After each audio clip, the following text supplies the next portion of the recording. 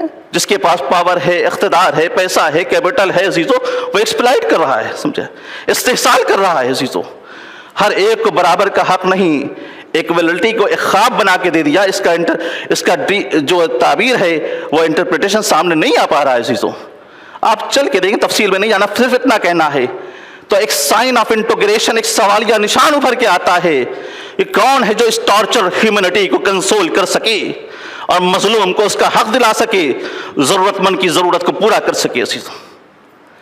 میں نے ایک پروگرام میں بھی موجود تھا، میرے ماموں جان مفکر اسلام پروفیسر ڈاکٹر سید ابو القاسم رضوی صاحب تابسرا نے بہت اچھی بات کہی تھی کہ اس چیز کو سمجھنے کے لیے اسی تجزیے کو آپ کے سامنے پیش کر رہا ہوں کہ پوری ہیومن نیشن کو اگر ایکیڈمک پوائنٹ آف ویو سے ہم کلاسیفائی کریں عزیزو، سمجھے آپ، اس کا کلاسیفیکیشن کریں، درجہ بندی کریں، تو ہمارے سامنے یہ آتا ہے کہ 4 حصوں میں بٹتی ہے۔ ایک عالم انسانیت کا طبقہ وہ ہے جو قانون پر، لا پہ بھروسہ کرتا ہے، اور ایک عالم انسانیت کا طبقہ وہ ہے جو تاریخ پہ، ہسٹری پہ، اتہاس پہ بھروسہ کرتا ہے۔ ایک عالم انسانیت کا طبقہ وہ ہے جو فلسفے پہ، فلسفی پہ، درشن شاستر پہ بھروسہ کرتا ہے، اور ایک عالم انسانیت کا طبقہ وہ ہے جو علم پر، نالج پر، گیان پہ بھروسہ کرتا ہے۔ ظاہر سی بات ہے، کسی کو امید ہے قانون سے کوئی شخصیت اٹھے گی اور ہمیں کنسول کر دے گی، کسی کو امید ہے کہ تاریخ سے کوئی ہستی ابھر کے آئے گی جو ہمیں نجات کے کنارے پہ پہنچا دے گی، کسی کو امید ہے کہ فلسفے کی دنیا سے کوئی شخصیت ابھر کے آئے گی اور ہمیں امن و امان کا پیغام سنائے گی، کسی کو امید ہے علم کی دنیا سے کوئی ہستی ابھر کے آئے گی، کوئی شخصیت ابھر کے آئے گی اور ہمارے بلکنے کو ایک خوشی میں بدل دے گی عزیزو۔ مگر یہاں پہ مسئلہ یہ ہو گیا کہ اگر قانون کی دنیا سے کوئی اٹھ کے آتا ہے تو اس سے قانون والے تو مطمئن ہو جائیں گے، تاریخ والے نہیں ہوں گے۔ تاریخ کی دنیا سے کوئی اٹھ کے آتا ہے تو اس سے تاریخ والے تو مطمئن ہو جائیں گے مگر فلسفے والے نہیں ہوں گے۔ فلسفے کی دنیا سے کوئی اٹھ کے آتا ہے تو اس سے فلسفے والے تو مطمئن ہو جائیں گے مگر علم والے نہیں ہو جائیں گے۔ تو ضرورت ہے، یہ یونیورسل ریکوائرمنٹ ہے، کوئی ایک ہی ہستی اٹھے جس سب کے سب مطمئن ہو جائے، فلسفے والے بھی مطمئن ہو سکے، تاریخ والے بھی مطمئن ہو سکے، علم والے بھی مطمئن ہو سکے اور قانون والے بھی مطمئن ہو سکے۔ تو جب ان چاروں چیزوں کو لے کر، ان چاروں کرائٹیریا کو لے کر ایسی شخصیت کو ہم نے عالم انسانیت میں فائنڈ آؤٹ کرنا، ڈھونڈنا شروع کیا، تلاش کرنا شروع کیا، تو ہمیں ملی ایک ہی ہستی ہے جو قانون کے اعتبار سے انسانوں کا امام ہے، جو تاریخ کے اعتبار سے عصمت کبریٰ کے سلسلے کی وہ عظیم کڑی ہے جو صبح قیامت کی طرف سے جا کے مل گئی، جو فلسفے کے اعتبار سے وجہ بقائے کائنات ہے، جو علم کے اعتبار سے شہر علم کا وہ سلسلہ ہے کہ اس گھر کا پہلا شہر علم وہ جو مولود کعبہ اور آخری وہ جو موعود کعبہ، پہلے امام کے ولادت کعبے میں، آخری امام کا ظہور کعبے سے، جب ایسی ہستی ابھر کے آتی ہے تب دنیا میں جتنے بھی پورے ہیومن نیشن میں، پورے عالم انسانیت میں جتنے بھی طبقات ہیں متحد ہو کر کے وہ حصوں میں نہیں بٹتے، انسان بن کر اسے پکارتے ہیں اور مطمئن ہو جاتے ہیں۔ تو عالم امام مہدی کا عقیدہ یہ شیعوں کی ایجاد نہیں ہے، یہ مسلمانوں کا عقیدہ نہیں ہے، یہ اسلام کا فلسفہ نہیں، عالم انسانیت کی وہ ضرورت ہے کہ دنیا الاجل یا امام کہے تاکہ ظلم و بربریت سے ادھر کر سکون و آشتی کے اس میں آ سکے۔ تو آپ جانتے ہیں دنیا کا منظرنامہ یہ ہے کہ عدالتوں میں فیصلے ہو رہے، انصاف نہیں، جانتے ہیں، آپ جانتے ہیں اچھی طرح سے، دنیا انتظار میں عدل و انصاف کے، انصاف انتظار میں امام کے۔ پہچانیں آپ اس کو، اس باریکی کو، اس نزاکت کو سمجھیں، دنیا انتظار میں ہے عدل و انصاف کے اور انصاف انتظار میں ہے امام کے، ادھر بھی انتظار ادھر بھی انتظار، عدالتوں میں فیصلے ہوتے مگر انصاف نہیں ہوتا، امام جب آئیں گے تو فیصلوں میں انصاف ہوگا. اس لیے امام کو پکارنا، امام سے استغاثہ کرنا، ان سے توسل کرنا، آپ جانتے ہیں یہ عالم انسانیت کا ایک یونیورسل ریکوائرمنٹ ہے، ایک آفاقی ضرورت ہے. اس لیے ہر انسان دانستہ اور غیر دانستہ، جان کے یا انجان بن کے، اس کے دل کی یہی آواز ہے، الاجل یا امام، الاجل یا امام. جو شرک نہیں عین توحید ہے. وآخر دعوانا الحمدللہ. مولانا صاحب thank you very much, thank you. ہماری طرف سے چھوٹا سا تحفہ. صدق اللہ العلی